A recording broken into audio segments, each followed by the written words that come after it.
Si on lit le Coran sans ces présupposés musulmans, c'est-à-dire sans prendre en compte le fait que ce serait Dieu qui en serait l'auteur par Mahomet qui l'aurait transmis avec toute l'histoire musulmane derrière, qu'est-ce qu'on y voit se déployer?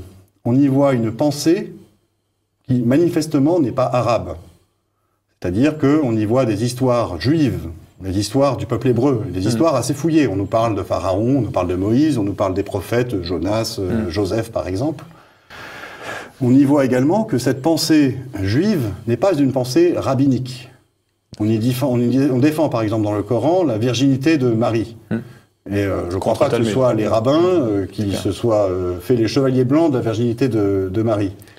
Ça c'est intéressant. Puis on y voit derrière aussi l'identification, par exemple si on continue sur Marie, de la figure de Marie, mère de Jésus, à la figure de Marie, sœur d'Aaron et de Moïse.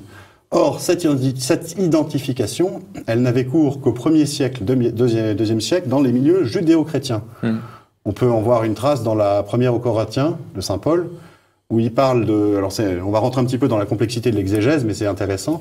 Il parle de Jésus comme étant le rocher qui suivait le peuple en exode dans le désert. Or, les Targumim, la Tosefta, les traditions juives nous enseignent que les Juifs croyaient que c'était Marie, sœur d'Aaron, qui par sa prière avait valu au peuple en exode dans le désert qu'un rocher soit envoyé par Dieu et suive le peuple dans le désert et l'abreuve le soir pendant l'étape. Et on la voit là, l'identification qui se fait. Et donc, derrière, si on revient à la pensée qui s'exprime dans le Coran, on y voit donc une pensée non arabe, une pensée juive mais non rabbinique, et une pensée qui remonte aux judéo-chrétiens, tout en étant déjà post-chrétienne.